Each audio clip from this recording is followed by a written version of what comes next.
നമസ്കാരം. മലയാളി വാർത്തയിലേക്ക് സ്വാഗതം. 3 കാലഘട്ടങ്ങളിൽ 3 സ്ഥലങ്ങളിൽ നിന്നായി കാണാതായ 3 സ്ത്രീകൾ. വർഷങ്ങളിൽ കഴിഞ്ഞിട്ടും അന്വേഷണത്തിന്റെ സൂചി ഒരേ പേരിലേക്കാണ് തിരിയുന്നത്. ചോങ്ങുംതറ CM സെബാസ്റ്റ്യൻ. വർഷങ്ങളായി ഉപേക്ഷിക്കപ്പെട്ട അയാളുടെ വീടിന് സമീപം മൃതദേഹാവശിഷ്ടങ്ങൾ കണ്ടെത്തിയതോടെ ക്രൂരമായ കൊലപാതക പരമ്പരയ്ക്കുള്ള സാധ്യത ശക്തമായിരിക്കുന്നു. 2024 ഡിസംബർ 24-ന് കോട്ടയം ഏറ്റുമാനൂരിൽ നിന്ന് കാണാതായ ജെയിൻ മാത്യു എന്ന ജെയിനമ്മയുടെ തിരോധാനവുമായി ബന്ധപ്പെട്ട അന്വേഷണമാണ് സെബാസ്റ്റ്യനെ കുരുക്കിയിരിക്കുന്നത്. ജെയിനമ്മയുടെ ഫോൺ സെബാസ്റ്റ്യൻ റീചാർജ് ചെയ്തതും ഇവരുടെ ആഭരണങ്ങൾ പണയം വെച്ചതുമായി ബന്ധപ്പെട്ട കണ്ടെത്തലുകളാണ് ഈ സെബാസ്റ്റ്യനെ സംശയ നിഴലിൽ ആക്കിയതും.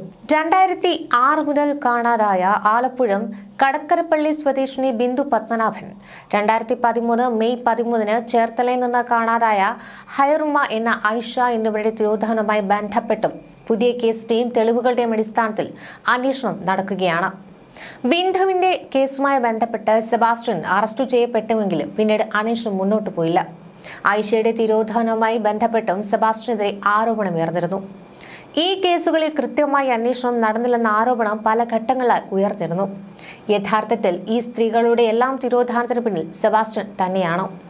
മുൻപ് നടന്ന അന്വേഷണത്തിൽ അട്ടിമറി നടന്നിട്ടുണ്ടോ? ഉണ്ടെങ്കിൽ തന്നെ സെബാസ്റ്റ്യന്റെ സാമ്പത്തിക സ്രോതസ്സിന് പിന്നിൽ ആരാണ്? ഇങ്ങനെ അനവധിയും ചോദ്യങ്ങളൊക്കെ ഉയരുമ്പോൾ ഇയാൾ ഇപ്പോൾ നിർണായകമായ പല വിവരങ്ങളും പോലീസിന് നൽകി തുടങ്ങിയിട്ടുണ്ട്. ഇത് അന്വേഷണ സംഘം പ്രതീക്ഷയോടെയാണ് കാണുന്നത്. വസ്തു ഇടനിലക്കാരനായ സെബാസ്റ്റ്യൻ കഴിഞ്ഞ 20 വർഷത്തിനിടെ നടത്തിയ ഭൂമി ഇടപാടുകളുടെ വിവരം ശേഖരിക്കുകയാണ്. കാണാതായ 3 സ്ത്രീകളും കൊല്ലപ്പെട്ടിരിക്കാമെന്ന് തന്നെയാണ് പോലീസിന്റെ നിഗമനം. ഏറ്റുമാനൂർ, അതിരമ്പുഴ, കോട്ടുമുറി, കാക്കനാട്ടുകാലിൽ ജീനമ്മയെ കാണാതായ കേസിൽ പ്രതിയായ സെബാസ്റ്റ്യന് കടക്കരപ്പള്ളി സ്വദേശി ബിന്ദു പത്മനാഭൻ, വാരനാട് സ്വദേശി റിട്ടയർഡ് ഗവൺമെന്റ് ഉദ്യോഗസ്ഥ ഐഷ എന്നിവരുടെ തിരോധാനത്തിൽ ബന്ധമുണ്ട് എന്നാണ് സൂചനകൾ. ഇതിനൊപ്പം തന്നെ സിന്ധു തിരോധാനവും പോലീസ് പരിശോധിക്കുകയാണ്. SSLC വിദ്യാഭ്യാസം മാത്രമുള്ള സെബാസ്റ്റ്യൻ ആദ്യം ഒരു സ്വകാര്യ ബസ്സിലെ ജീവനക്കാരനായിരുന്നു. പിന്നീട് അംബാസിഡർ കാർ വാങ്ങി ടാക്സി ഓടി. ഇതിനിടയിലാണ് സ്ഥലക്കച്ചവട രംഗത്തേക്ക് ഇറങ്ങിയത്. ഈ കാലയളവിലാണ് കാണാതായി എന്ന് പറയുന്ന സ്ത്രീകളുമായി സെബാസ്റ്റ്യൻ ബന്ധം സ്ഥാപിക്കുന്നത്. 4 സ്ത്രീകളുടെ തിരോധാന കേസ് മുന്നിലുണ്ടെങ്കിലും അത് സെബാസ്റ്റ്യനുമായി കണക്ട് ചെയ്യുവാൻ കൃത്യമായി തെളിവ് കണ്ടെത്തുവാൻ ഇതുവരെയും അന്വേഷണ സംഘത്തിന് കഴിഞ്ഞിരുന്നില്ല. ഡോഗ് സ്ക്വാഡ്, ഫോറൻസിക് വിദഗ്ധർ, റഡാർ സംവിധാനം തുടങ്ങി എല്ലാ രീതിയിലും അന്വേഷണം നടത്തിയിട്ടും സെബാസ്റ്റ്യനെതിരെ കൃത്യമായ തെളിവുകൾ ഇനിയും ലഭിച്ചിട്ടില്ല. 4 സ്ത്രീകളെ കൊലപ്പെടുത്തിയ സംഭവത്തിൽ സെബാസ്റ്റ്യൻ കുറ്റക്കാരനാണെന്ന രീതിയിലുള്ള പ്രചാരണം നടക്കുമ്പോഴും ഇയാൾ സൗമ്യനാണെന്നും ഇങ്ങനെയുള്ള കാര്യങ്ങൾ ചെയ്യുമെന്ന് വിശ്വസിക്കുന്നില്ലെന്നുമാണ് ഇയാളുടെ ഭാര്യ പോലും പറയുന്നത്. ഇതിനിടെ സെബാസ്റ്റ്യൻ ജീനമ്മയുടെ സ്വർണം പണയം വെച്ച് കിട്ടിയ പണം ഉപയോഗിച്ച് റെഫ്രിജറേറ്റർ വാങ്ങിയ അന്വേഷണ സംഘം കണ്ടെത്തിയിട്ടുണ്ട്.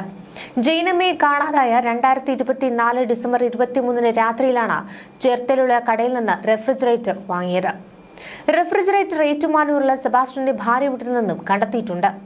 സെബാസ്റ്റ്യന്റെ നിർണായക മൊഴിയിലാണ് ഈ ഒരു കാര്യം വെളിവായത്. ഏറ്റുമാനൂരിലേക്ക് ചേർത്തലിൽ നിന്ന് ഫ്രിഡ്ജ് വാങ്ങിയതിലെ ദുരൂഹതയാണ് അന്വേഷിക്കുന്നത്. അന്ന് തന്നെ ജൈനമ്മയുടേതെന്ന് കരുതുന്ന പൊട്ടിയ മാല സമീപത്തെ സഹകരണ ബാങ്കിന്റെ ശാഖയിൽ പണയം വെച്ചിരുന്നു. സഹായിയായ മനോജിന്റെ പേരിലായിരുന്നു ഈ പണയം വെച്ചത്. ഇതിൽ നിന്ന് കിട്ടിയ 1,25,000 രൂപയിൽ നിന്ന് 17,500 രൂപ നൽകിയാണ് ഫ്രിഡ്ജ് വാങ്ങിയത്. ശനിയാഴ്ച വൈകിട്ട് 4:30-ഓടെയാണ് കോട്ടയം ക്രൈംബ്രാഞ്ച് ഡിവൈഎസ്പി സാജൻ സേവ്യറിന്റെയും സർക്കിൾ ഇൻസ്പെക്ടർ CS രാജീവിന്റെ നേതൃത്വത്തിൽ സെബാസ്റ്റ്യനെ എത്തിച്ച് തെളിവെടുപ്പ് നടത്തിയത്.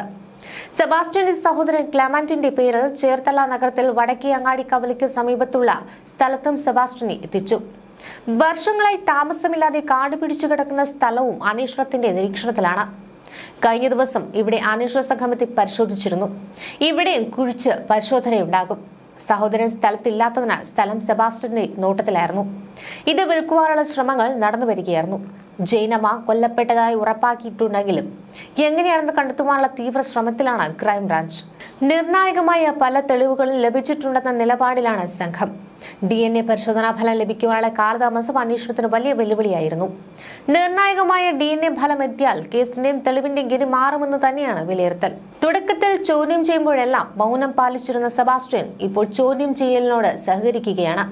സെബാസ്റ്റ്യന്റെ ഭാര്യയുടെ വെട്ടിമുകളിലെ വീട്ടുമുറ്റത്ത് പാർക്ക് ചെയ്തിരുന്ന കാറിൽ ക്രൈംബ്രാഞ്ച് അന്വേഷണ സംഘം കത്തി, ചുറ്റിക, ഡീസലിന്റെ ഗന്ധമുള്ള കന്നാസ്, പേഴ്സ് എന്നിവ കണ്ടെടുത്തിരുന്നു. 20 ലിറ്ററിന്റെ കന്നാസിൽ ഡീസൽ സെബാസ്റ്റ്യൻ വാങ്ങിയത് സ്ഥിരീകരിച്ചിട്ടുണ്ട്. വീട്ടിൽ പാർക്ക് ചെയ്തിരിക്കുകയായിരുന്നു സെബാസ്റ്റ്യന്റെ കാർ.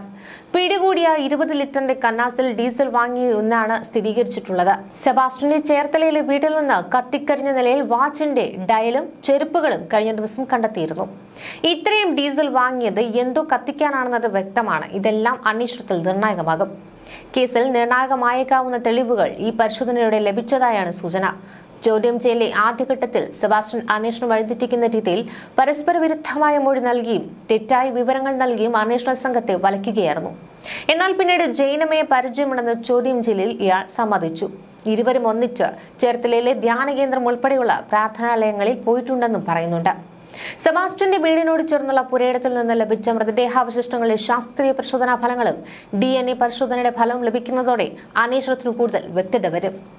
ജൈനമ്മയുടെ മൊബൈൽ ഫോൺ കേന്ദ്രീകരിച്ചുള്ള അന്വേഷണമാണ് ക്രൈംബ്രാഞ്ച് അന്വേഷണ സംഘത്തെ സെബാസ്റ്റ്യനിലേക്ക് എത്തിച്ചത്. എന്നാൽ ഈ മൊബൈൽ ഫോൺ കണ്ടെത്തുവാൻ ഇനിയും സാധിച്ചിട്ടില്ല. ഇത് വെല്ലുവിളിയാവുകയാണ്. കടുത്ത ക്ഷീണവും മറ്റു ശാരീരിക ബുദ്ധിമുട്ടും കൊണ്ട് അവശനാണെന്ന് സെബാസ്റ്റ്യൻ കോടതിയിൽ കഴിഞ്ഞ ദിവസം ബോധിപ്പിച്ചിരുന്നു. കാല് നീര് വച്ചിരിക്കുന്നതിനാൽ നടക്കുവാനും മറ്റും ബുദ്ധിമുട്ടുണ്ടെന്നും Sebastian Ettumanoor first class judicial magistrate കോടതി അറിയിക്കുകയായിരുന്നു. ക്രൈംബ്രാഞ്ച് നൽകിയ കിടക്ക മോശമാണെന്നും ഉറക്കം കിട്ടുന്നില്ലെന്നും പറഞ്ഞ സെബാസ്റ്റ്യൻ മറ്റൊരു കിടക്ക വേണമെന്നും കോടതിയിൽ ആവശ്യപ്പെട്ടു. നിയമസഹായം വേണോ എന്ന് കോടതി ചോദിച്ചു. സ്വന്തം നിലയിൽ അഭിഭാഷകനെ വെച്ചുകൊള്ളാമെന്നായിരുന്നു മറുപടി. പ്രതിയുടെ ആരോഗ്യ പ്രശ്നങ്ങൾ മുഖവിലക്കെടുത്ത് എല്ലാ ദിവസവും വൈദ്യസഹായം ലഭ്യമാക്കണമെന്നും മരുന്ന്, ഭക്ഷണം, വെള്ളം തുടങ്ങിയവ കൃത്യമായി നൽകണമെന്നും അന്വേഷണ ഉദ്യോഗസ്ഥന് കോടതി നിർദ്ദേശം നൽകിയിട്ടുണ്ട്. ഈ സെബാസ്റ്റ്യന്റെ ജീവിതവും വീടുകളുമെല്ലാം അടിമുടി ദുരിതം നിറഞ്ഞതാണ്. ബ്രോക്കർ ജോലിയും സ്ഥിരം യാത്രകളും ലോഡ്ജുകളിൽ താമസവും പതിവാക്കിയ ആളാണ് ഈ സെബാസ്റ്റ്യൻ. ദിവസങ്ങൾ കൂടുമ്പോഴാണ് വീട്ടിലെത്താറുള്ളത്. വീടിനോട് ചേർന്ന 2.5 ഏക്കർ സ്ഥലത്ത് ഇയാൾ കൃഷി ചെയ്തിരുന്നില്ല. വനം പോലെ കാടുകയറിയ സ്ഥലത്തിന് നടുക്കുള്ള വീടുമെന്നും ദുരൂഹതകൾ നിറഞ്ഞതാണ്. കുളങ്ങളിൽ മാംസം തിന്നുന്ന പിരാന, ആഫ്രിക്കൻ മൂഷി തുടങ്ങിയ മീനുകളെ ഇയാൾ വളർത്തിയിരുന്നു. നാട്ടിലെ അമ്മാവൻ എന്നാണ് ഇയാൾ അറിയപ്പെട്ടിരുന്നത്. സെബാസ്റ്റ്യന്റെ സാമ്പത്തിക ഇടപാടുകളെ പറ്റിയും ക്രൈംബ്രാഞ്ച് പരിശോധിക്കുന്നുണ്ട്. 2 വർഷത്തിനിടെ ജില്ലയുടെ വടക്കൻ മേഖലയിലെ ഒരു സഹകരണ ബാങ്കിലെ സ്വന്തം അക്കൗണ്ടിൽ നിന്ന് 1.25 കോടി രൂപയും മറ്റൊരു സഹകരണ ബാങ്കിലെ അക്കൗണ്ടിൽ നിന്ന് 40 ലക്ഷം രൂപയും സെബാസ്റ്റ്യൻ പിൻവലിച്ചിരുന്നു. ഈ പണത്തിന്റെ ഉറവിടം പിൻവലിച്ചത് എന്തിനു വേണ്ടിയെന്ന് തുടങ്ങിയ കാര്യങ്ങളാണ് ക്രൈംബ്രാഞ്ച് അന്വേഷിക്കുന്നത്. കടക്കരപ്പള്ളി സ്വദേശി ബിന്ദു പത്മനാഭൻ, വാർനാട് സ്വദേശി റിട്ടയർഡ് ഗവൺമെന്റ് ഉദ്യോഗസ്ഥ ആയിഷ എന്നിവരെ വസ്തു ഇടപാടുകളുമായി ബന്ധപ്പെട്ടാണ് സെബാസ്റ്റ്യൻ പരിചയപ്പെട്ടത്. ബിന്ദുവിന്റെ എറണാകുളം ഇടപ്പള്ളിയിലുള്ള ഭൂമി തന്റെ പേരിൽ വ്യാജ മുക്തിയാർ തയ്യാറാക്കി 1.3 കോടി രൂപയ്ക്ക് സെബാസ്റ്റ്യൻ വിൽപ്പന നടത്തിയതായി ക്രൈംബ്രാഞ്ച് കണ്ടെത്തിയിരുന്നു.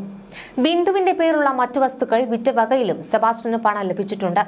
ഐഷയെ കാണാതാകുമ്പോൾ ഭൂമി വാങ്ങുവാനുള്ള പണവും സ്വർണ്ണാഭരണങ്ങളും കൈവശമുണ്ടാക്കിയിരുന്നുവെന്നും ബന്ധുക്കൾ പറയുന്നു. ഏറ്റവും ഒടുവിൽ കാണാതായ ജൈനമ്മയുടെ സ്വർണ്ണാഭരണങ്ങൾ സെബാസ്റ്റ്യൻ വിൽപ്പന നടത്തിയെന്നും കണ്ടെത്തിയിട്ടുണ്ട്. കാണാതായ സ്ത്രീകളിൽ നിന്ന് ഇയാൾ എത്രമാത്രം സമ്പാദ്യം കവർന്നിട്ടുണ്ട് എന്ന് കണ്ടെത്താനായാണ് സാമ്പത്തിക ഇടപാടുകൾ പരിശോധിക്കുന്നത്. തന്റെ കയ്യിൽ 150 പവൻ സ്വർണ്ണമുണ്ടെന്ന് സെബാസ്റ്റ്യൻ പലരോടും പറഞ്ഞിരുന്നതായി അയൽവാസികൾ പറയുന്നു. സെബാസ്റ്റ്യൻ സാമ്പത്തിക സഹായം നൽകിയിരുന്ന ചിലരെ കേന്ദ്രീകരിച്ചും അന്വേഷണം നടക്കുന്നുണ്ട്. ജൈനമ്മയുടെ തിരോധാനവുമായി ബന്ധപ്പെട്ട് സെബാസ്റ്റ്യന്റെ സുഹൃത്തും സ്ഥലക്കച്ചവടക്കാരനുമായ കഞ്ഞിക്കുഴി SL പുരം സ്വദേശിയെ കോട്ടയം ക്രൈംബ്രാഞ്ച് ചോദ്യം ചെയ്തിരുന്നു. 2024 മെയ് 11 കണിച്ചുകുളങ്ങരയിൽ യുവ വ്യവസായിയെ കാർ തടഞ്ഞു തോക്കു ചൂണ്ടി ഭീഷണിപ്പെടുത്തിയ കേസിലെ പ്രതിയാണ് ഇയാൾ. ദേശീയപാത നിർമ്മാണത്തിനാവശ്യമായി കല്ലും മണലും വിതരണം ചെയ്ത 2 കരാറുകൾ തമ്മിലെ ലാഭവിഹിതം പങ്കുവയ്ക്കുന്നതിനെ ചൊല്ലിയുള്ള തർക്കമായിരുന്നു അന്നത്തെ ഭീഷണിക്ക് കാരണം. ഇതിൽ ഒരു കരാറുകാരന് സെബാസ്റ്റ്യന്റെ സുഹൃത്തായ SL പുരം സ്വദേശി 45 ലക്ഷം രൂപ നൽകിയിരുന്നു. ഇതിന്റെ സ്രോതസ്സും ക്രൈംബ്രാഞ്ച് അന്വേഷിക്കുന്നുണ്ട്. ഇതിനിടെ സെബാസ്റ്റ്യനുമായി വീണ്ടും തെളിവെടുപ്പ് തുടരും. കൂടുതൽ സ്ത്രീകളെ ഇയാൾ കൊലപ്പെടുത്തിയിട്ടുണ്ടോ എന്ന സംശയം അന്വേഷണ സംഘത്തിന് മുന്നിലുണ്ട്. സെബാസ്റ്റ്യന് പുറത്തുനിന്ന് വലിയ സാമ്പത്തിക സഹായം ലഭിച്ചതായാണ് അന്വേഷണ സംഘത്തിന്റെ വിലയിരുത്തൽ. വസ്തു ഇടപാടുകളിലൂടെയും തട്ടിപ്പുകളിലൂടെയും സമാഹരിച്ച സമ്പത്ത് വിശ്വസ്തരായ പലരും വഴിയാണ് ഇയാൾ ചെലവിട്ടതെന്ന് പറയുന്നു. ഇതിനിടെ തന്നെ ചേർത്തല സ്വദേശി ഹൈറുമയുടെ തിരോധാന കേസ് ചേർത്തല പോലീസ് പുനരന്വേഷിക്കുന്നുണ്ട്. ഇതിനായി പോലീസ് കോടതിയിൽ അനുമതി ഹർജി നൽകിയിരുന്നു. കേസ് നടപടികൾ പൂർത്തിയാക്കി 10 വർഷം പിന്നിട്ടപ്പോഴാണ് ഇത്. ജില്ലാ ക്രൈംബ്രാഞ്ചിന് ഒരു ഘട്ടത്തിൽ കേസ് കൈമാറിയിരുന്നു. നിലവിൽ സെബാസ്റ്റ്യന്റെ വീട്ടുവളപ്പിൽ കണ്ടെത്തിയ ശരീരാവശിഷ്ടം ആയിഷയുടേതാണെന്ന സംശയം ബലപ്പെടുന്ന ഘട്ടത്തിലായിരുന്നു പോലീസിന്റെ ഈ നീക്കം. 2013 ആയിഷയെ കാണാതാകുന്നത്. പിന്നാലെ മൂവാറ്റുപുഴയിൽ നിന്ന് ലഭിച്ച മൃതദേഹം ആയിഷയുടേതെന്നും ചില ബന്ധുക്കൾ സ്ഥിരീകരിച്ചിരുന്നു. ഇതോടെയാണ് കേസ് അവസാനിപ്പിച്ചത്. ന്യൂസ് ഡെസ്ക് മലയാളി വാർത്ത.